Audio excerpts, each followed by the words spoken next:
இது ஒன்று. அடுத்து மூன்றாவதாக ஸ்பிரிச்சுவல் ஸ்கேம் என்று சொல்லி ஆன்மீகத்தினுடைய ஒரு தனி மனிதனை, இவன்தான் எனக்கு இஸ்லாத்தின் நெறிமுறை வழிகாட்டி என்று சொல்லி காலிலேயும் கையிலேயும் விழுந்து தன்னுடைய அறிவை அடமானம் வைத்து வாழக்கூடிய அறிவாளிகள் உருவாகக்கூடிய தேசம் இந்த தேசமாகிறது. இதெல்லாம் நம் தமிழகத்தை கல்வி சிறந்த தமிழ்நாடு என்போம்.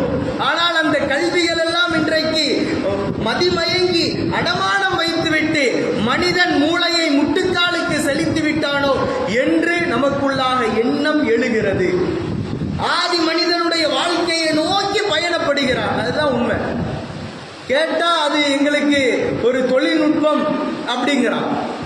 மொபைல்ல ஒரு ஆப் இருக்குது, அந்த ஆப்பை நாம எதிரில் இருக்கக்கூடியவரை காட்டினா அவர் ஆடை இல்லாமல் நிர்வாணமாக காட்சி தரக்கூடிய அளவிற்கு உண்டான கேமராக்கள் இன்றைக்கு இருக்குது. அது டெக்னாலஜியா? அது அறிவியல் வளர்ச்சியா? அறிவின் அதாவது ஆதி மனிதனுடைய அந்த நிலைமைக்கல்லவா மக்களை இழுத்து செல்கிறது. ஆடை இல்லாம தான் அன்னைக்கு இருந்தான். ஆடை இல்லாமல் தான் தவறு செய்கிற பொழுது, அந்த தடுக்கப்பட்ட கனியை சாப்பிட்ட பொழுது அவர்கள்